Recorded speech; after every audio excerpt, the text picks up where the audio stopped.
From Community Public Radio, this is the CPR News.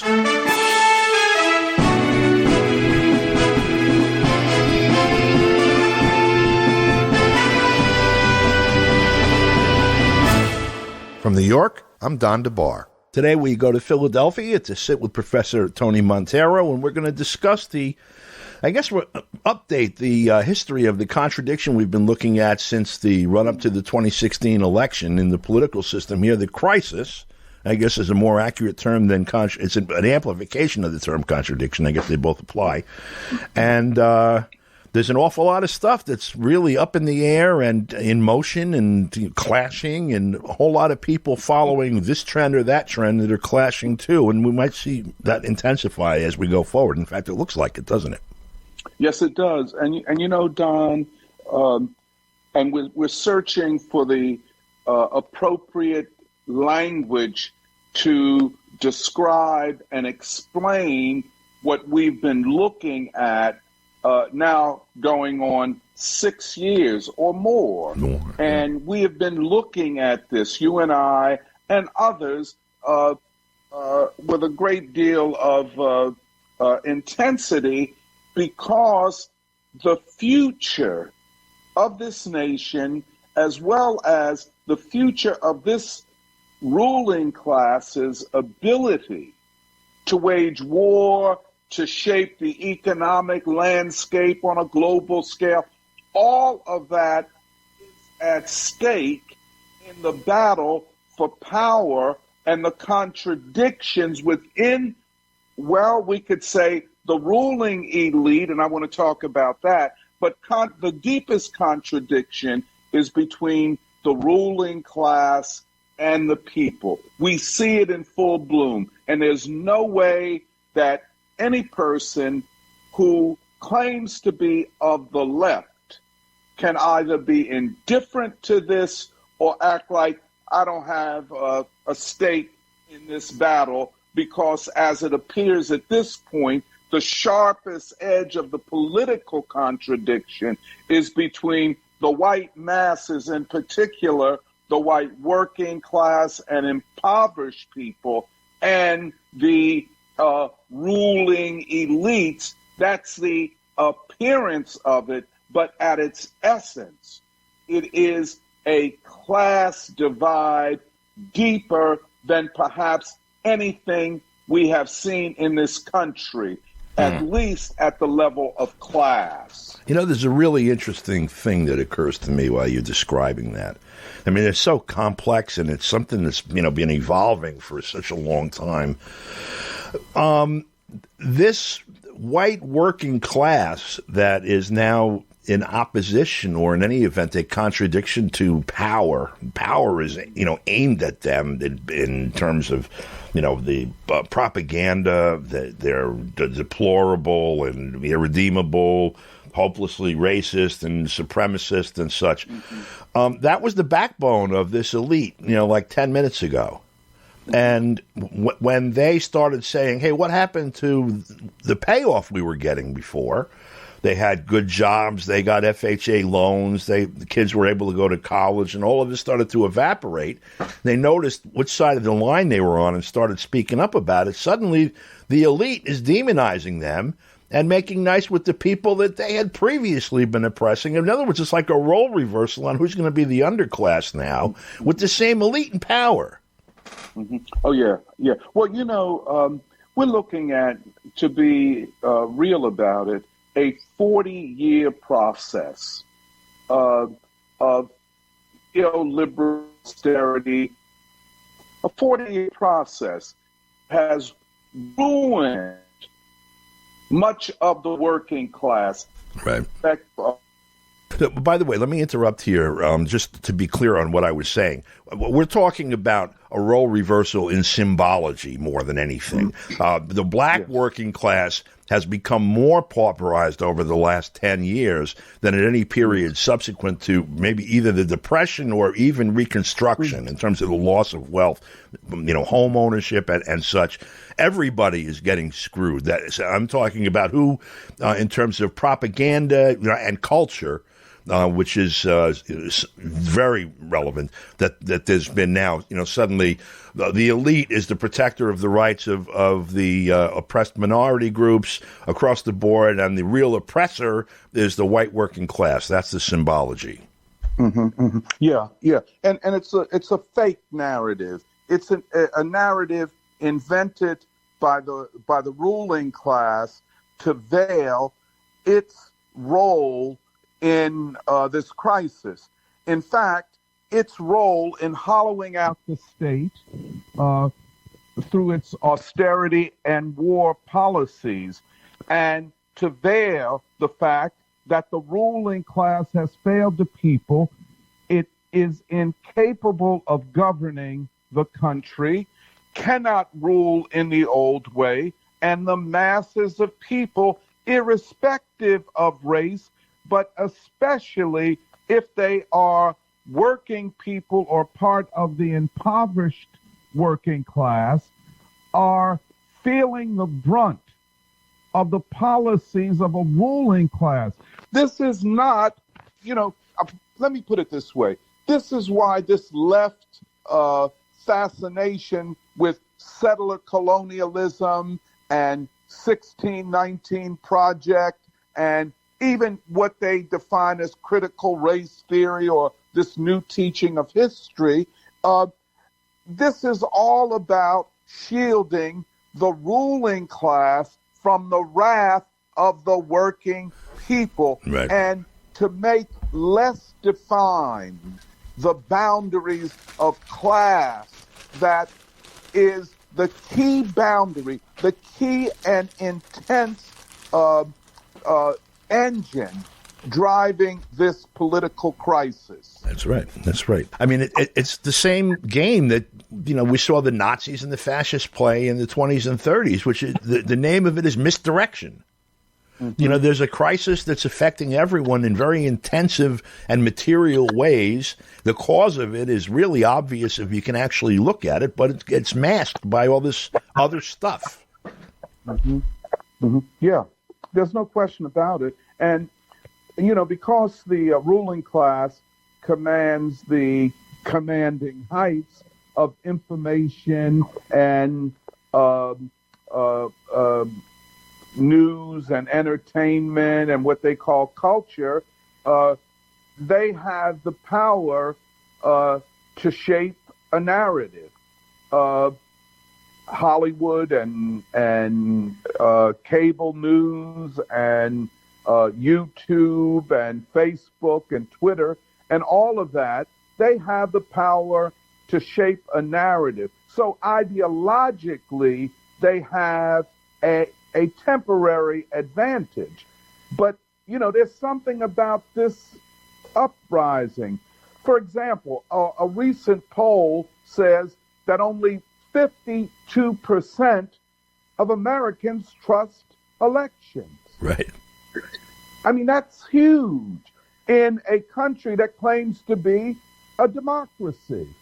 But 52%, and I would suggest if you go to discrete populations like working people, like the black working class, you will find that fewer than that support elections, which is a judgment upon the right of the ruling elite to rule.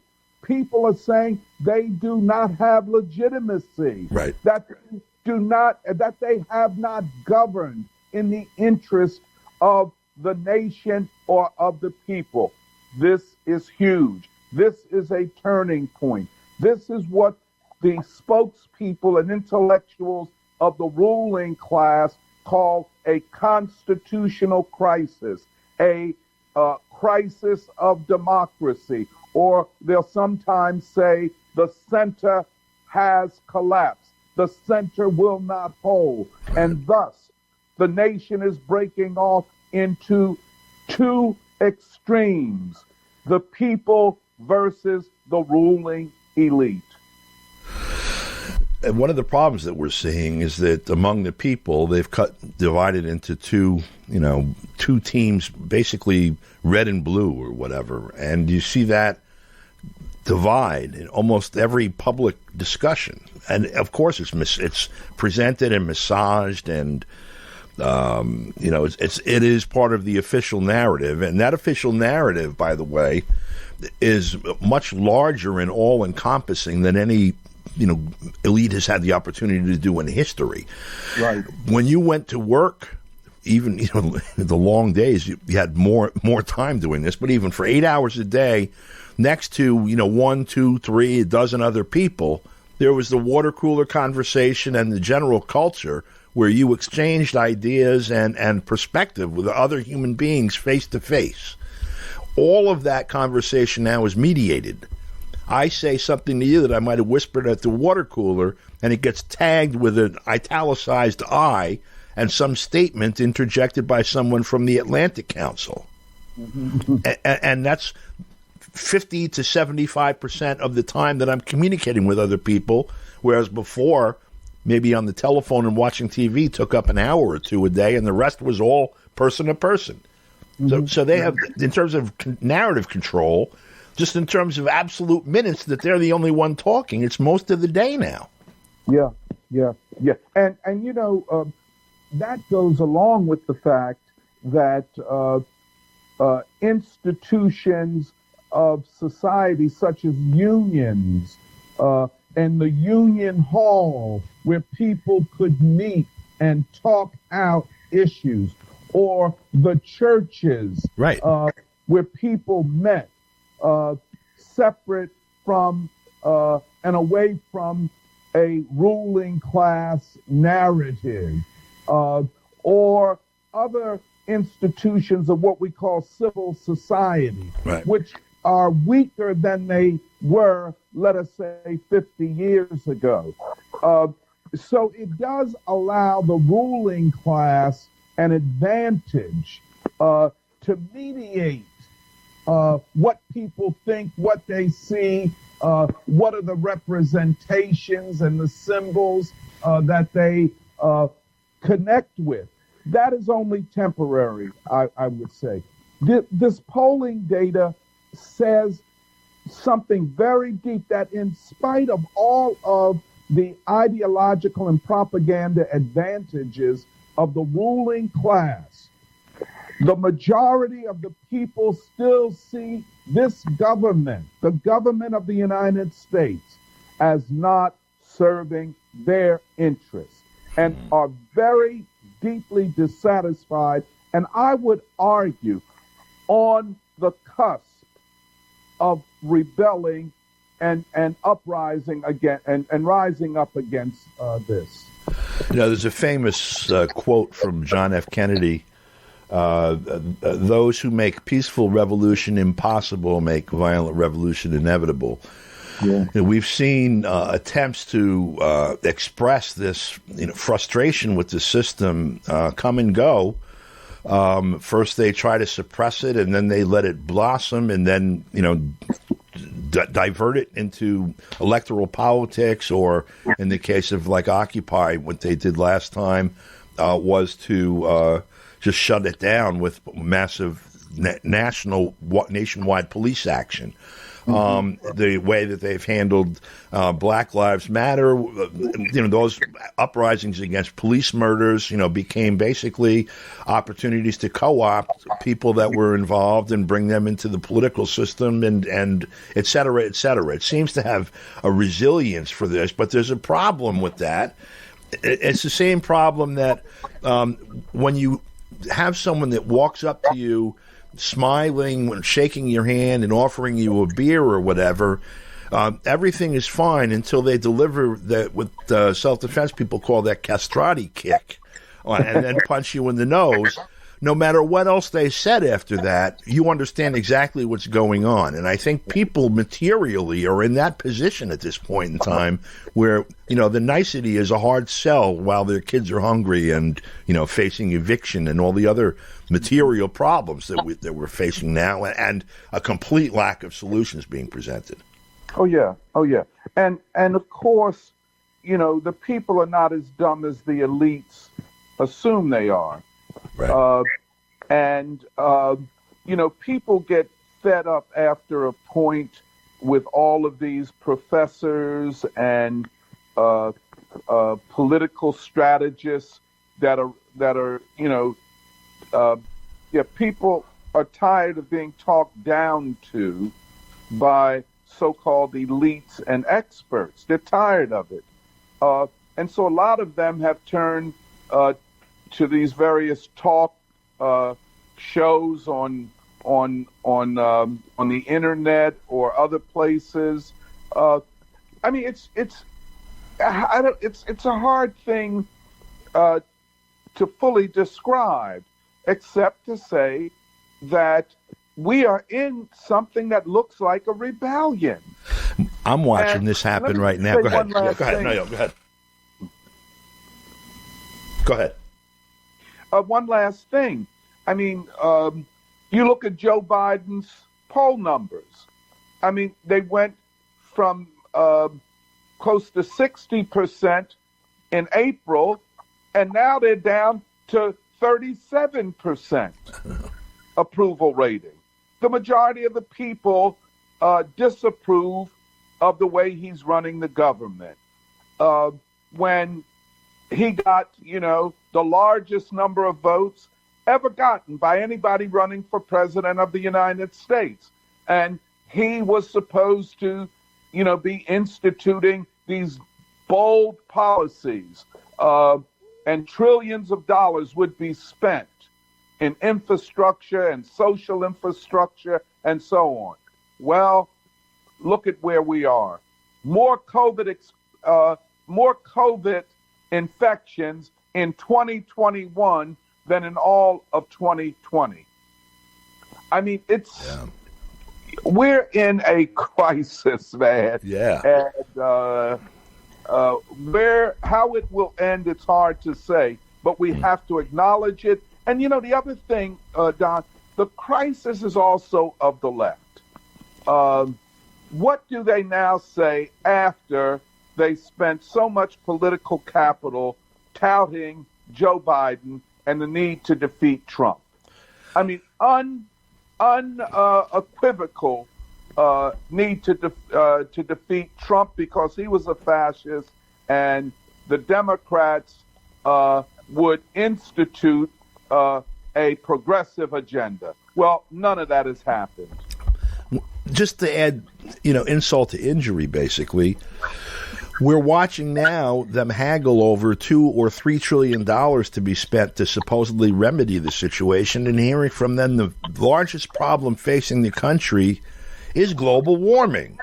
Not I'm getting evicted, not my son owes $80,000 for an education, they can't get him a job at Burger King, not my grandchildren have no future, not my Social Security is on the table again, but global warming or climate change or whatever they call it this week. But that trillions of dollars is going to be spent on something, not me. Yeah. And they say, just part of their problem is they said the number, but they didn't say what it was for. Exactly. I just said it was not for. It's not for us. People are going to look and see, how much do I get? How much do I get? None. Oh, great. How much did you spend? $3 trillion. Really? Yeah, right. I mean, it's, and look, hey, Don, we follow this pretty carefully. Right. And we don't know what they're talking about. I know. Well, they don't know what they're talking about. That's part of the problem, too.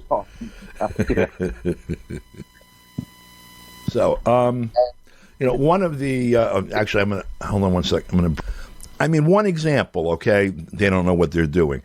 I'm looking at the news. Actually, I was listening in the radio in the car yesterday, and there's an announcement, big announcement across NPR and CBS News Radio and all the rest. Like it's a big deal. Biden announces he's going to pay a bunch of money into ASEAN, the group of Southeastern Asian nations.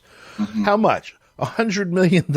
This is supposed to help the U.S. compete with China. Now, there's 661 million people in the 10 countries that make up ASEAN, not including the United States. And $100 million into that is somewhere around 15 cents per head for places like Brunei, Vietnam. They inflicted, $10 billion, $100 billion worth of damage on Vietnam. They're going to pay everybody 15 cents. Well, I guess that's Biden's building back better. Yeah, right. In Asia, Meanwhile, Cuba has signed up to the Chinese-sponsored Belt and Road Initiative. That's right. Yeah, that's right. Mm-hmm. And I'm they don't get it. Venezuela will not be far behind, and who knows who's next? Maybe Mexico. Right. Yeah. So we are looking at multiple crises, domestic political crises of rule. Can the ruling class rule? And in the international sphere, can the United States once again be the, quote, indispensable nation, end quote? Or can it once again be the, quote, leading democracy, end quote? Well, 0 for 2 on that one. 0 for 2. Yeah. I mean, at a certain point, the ruling class looks so ridiculous, so inept, and frankly, so corrupt that it's a joke. It's a joke, man. And how long can this bad joke continue? We don't actually know, but not long, I don't think. There's a word that keeps rolling into my head before that was bedeviling people, 5 years ago. Unfortunately, they were fixated on it, but they were looking at the wrong phenomenon and ascribing the wrong words to it. I'm thinking now Weimar. This is looking an awful lot like, 1928 Germany or something, and then, rolling out von Hindenburg in 1932 to deal with the crisis, and just the haplessness of the German state at that point in time that made even a clown, because Hitler was really a clown. Yeah. But the conditions were like Biden or worse. God knows what's in, they've got up their sleeve next that we're going to get. It may actually be, they might roll out Bozo or somebody. God knows. They had Bonzo already. Think of all the ink they could save on those ends. But seriously, I mean, it's looking like not only is this crisis, growing and intensifying and affecting the real thing. Forget all the theoretical nonsense about it. The lives of the people are becoming more and more immiserated, and they're becoming more and more frightened. And that is actually an appropriate response, in a way, to the conditions they're facing, because they feel and their institutions are rendering them helpless in the face of this. Mm-hmm. And there's no leadership to show them the way out. The leadership is as bad or worse. Mm-hmm. Mm-hmm. Well, once you raise the issue of Weimar, the Weimar Republic, you're talking about a failed state. Yes. You're not far off if you take seriously the essay in Foreign Affairs magazine in, I think, the September-October edition by this woman named Sarah Chase, last name spelled ChaYes, where she says, in effect, she compared the Afghan state, which we all know failed and collapsed, to the American state. Right. It's its offspring. It looks like daddy. Oh, yeah. And she says they're both corrupt states, and the state has been hollowed out by corrupt elites who use the state to enrich themselves, and now the state has failed. It's a failing state. Yeah. And I think that does apply, whether you compare the U.S. state at this point to the Afghan state, or whether you compare it to the Weimar Republic. You see analogies, you see similarities. There are lessons from each that we can learn. That's right. I would just add one other thing that, kind of looks like the Weimar Republic, and that is inflation and what could become in the United States hyperinflation. Right. Let's print another $3 trillion and spend it on and spend it on climate change initiatives. Yeah, that's right. That's right. In other words, steal it. Right. In other words, steal it. Right. And you think another $3.5 trillion unloaded in the U.S. economy of dollars printed by the Treasury, if you don't think that will kick off inflation, along with the tie-up of the supply chains, and stuff not being able to get from one place to the next, and all of that, we're looking at the possibility of hyperinflation, the United States going bankrupt, by which I mean it will no longer be able to borrow money. Right.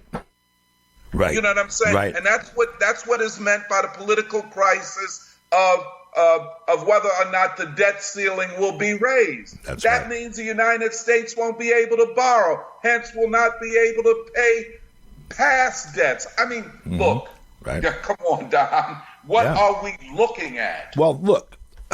First of all, we're talking $3.5 trillion. That's $1,000 for every man, woman, and child in the United States, right? Okay. Being spent not on us, not on them, not on developing production capacity, not on roads, not on internet connections, not on any water supply, sewage supply, mortgage alleviation, eviction alleviation. It's not on any of that. It's going to be stolen, and it's going to be basically dumped into the economy, where you have 2/3 of the people don't have $1,000, and so now whatever they do have is going to be diluted by that much, because that's how much we've expanded the money supply. And here's, I'm seeing that as the way Biden is looking at the people of this country. This is what he said about ASEAN yesterday. He said to them, I want you all to hear directly from me the importance the United States places on its relationship with ASEAN. That's what he said. And then he said 15 cents a person. And then they say, what's the money going to be spent for? The new funding includes money for health spending, a new climate initiative, programs to assist with economic recovery from coronavirus, and education programs. It's propaganda. Really, what they're going to do is they're going to spend it on climate initiatives and propaganda. Yeah. Well, since Biden doesn't know whether he's coming or going most of the time, right. We have to assume that all of that is coming out of the office of the Secretary of State, Antony Blinken, right, or the National Security Advisor, who I call, Dr. Strangelove, or, I don't know who that guy is. What is it? Those Halloween movies where you wake up and a guy's standing over your bed with a dagger ready to stab. Yeah, serial killer kind of guy. But Jake Sullivan. Yeah. So these two guys are running foreign policy, no experience, but a lot of ideology and a lot of profiling, but they don't know the world that they live in. And right. And the other thing, this stupid with Taiwan, right. It's insane. It's insane. We're dealing with complete incompetence, and somebody sometime is just going to have to say, these people are unable to govern this country. We need a new governing class, and the people are the best able to produce that new group of rulers of this country. In some circles, they would call it a democratic dictatorship of the people. Yeah. And I think that's what we have to move towards. Otherwise, we're looking at a prolonged period of dark ages, chaos, and ungovernability. And on that note, we'll say thank you very much and look forward to speaking with you again next week, Professor Montero. Yeah, thank you so much, Don. And that's all the news we have for you right now. For Community Public Radio, I'm Don DeBar in New York. Thanks for listening.